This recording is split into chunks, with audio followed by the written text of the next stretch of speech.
आज आपण बनवूया पालकाचा गरगट्टा. त्यासाठी सर्वप्रथम पालक व्यवस्थित धुवून बारीक चिरून घेतला. मग मी कुकरच्या भांड्यामध्ये बारीक चिरलेला पालक, त्याचबरोबर शेंगदाणे भिजून घेतली, हरभऱ्याची डाळ आणि योग्य प्रमाणामध्ये पाणी ॲड केलं आणि हे सर्व साहित्य शिजायला ठेवून दिलं. कुकरची शिट्टी होईपर्यंत मी वाटण तयार करून घेतलं. खलबत्त्यामध्ये मिरची, लसूण आणि थोडं मीठ टाकून त्याची अशा प्रकारे पेस्ट तयार करून घेतली. माझ्या कुकरची शिट्टी झालेली आहे. जास्तीचं पाणी मी साईडला काढून घेतलं आणि शिजलेल्या भाज्यांमध्ये मी बेसन ॲड करून ते व्यवस्थित एकत्र करून घेतलं. त्यानंतर मी कढईमध्ये तेल टाकलं. तेल गरम झाल्यावर त्यामध्ये जिरं आणि तयार करून घेतलेली पेस्ट ॲड केली.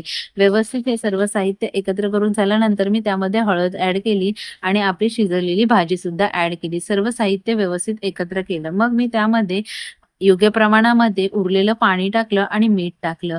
थोडा वेळ ही भाजी मी शिजू दिली. पहा माझ्या पालकाचा गरगट्टा किती छान झाला आहे. चला तर या मग खायला. Please subscribe.